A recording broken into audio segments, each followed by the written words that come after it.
My mother spent 70 years telling herself the same story about a bike accident when she was 12. What if the way we reflect on our past is actually keeping us stuck in it?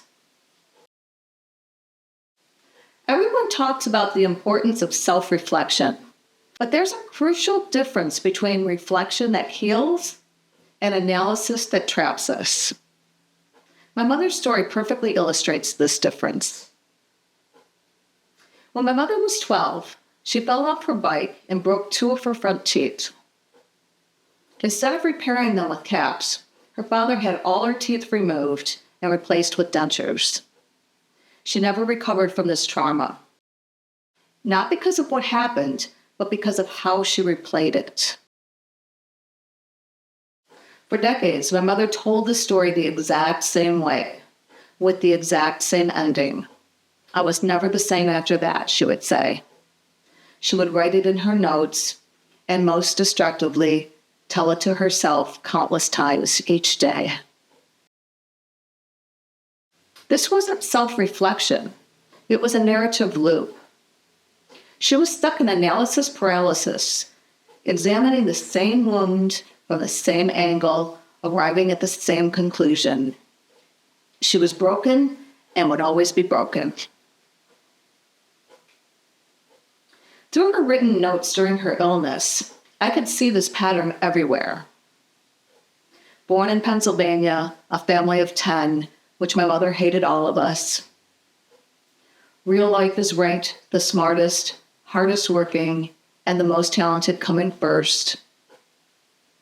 Bless me, God, I want to be a good person and have people like me. Each note was her trying to make sense of her pain, but she was trapped in the same interpretations, the same victim narrative, the same hopeless conclusions.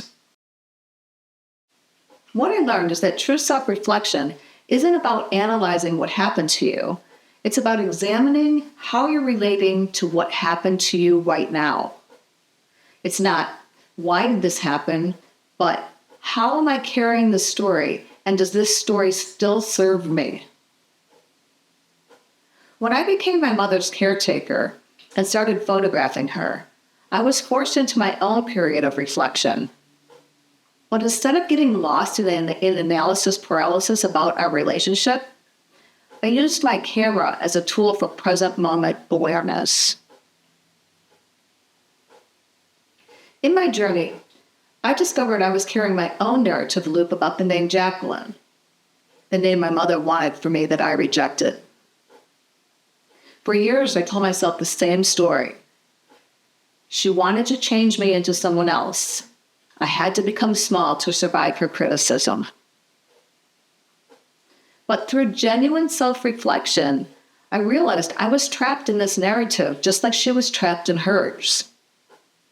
The breakthrough came when I asked different questions. How is this story shaping my life right now? What if I could hold this experience differently? What would happen if I stopped defending against this old wound? My mother's tragedy wasn't just the dental trauma. It was that she used this story to confirm every negative belief about herself. She analyzed it endlessly and never reflected on how she was relating to it in the present moment. The difference. Analysis paralysis. Why did this happen? What does this mean about me? How has this ruined my life? Healing reflection. How am I carrying this story today? What would it look like to hold this experience with compassion? How might this experience contain wisdom I haven't seen yet? Here's the practice that helped me break my own narrative loops. The story shift reflection. Write down a painful story you tell about yourself. Just the facts, not the meaning. Notice the ending you always give this story. How might the story be different if it belonged to someone I deeply love? What if this experience was preparing me for something I can't see yet? How would my life change if I held the story with curiosity instead of certainty? The goal isn't to make trauma positive. It's to free yourself from the prison of a single interpretation. Through my camera lens, I learned to see my mother's present reality instead of getting lost in analysis of our past. Each photograph was a moment of reflection without judgment, just witnessing what was actually here now. Her written words became puzzle pieces to her soul.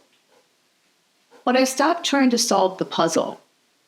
Instead, I let each piece simply exist, which paradoxically revealed more truth than all my previous analysis ever had. My mother spent her life trapped in the narrative loop of her childhood trauma. By learning the difference between healing reflection and destructive rumination, I was able to break free from my own loops and hopefully prevent passing this pattern on to my children. What story about yourself have you been telling the same way for years?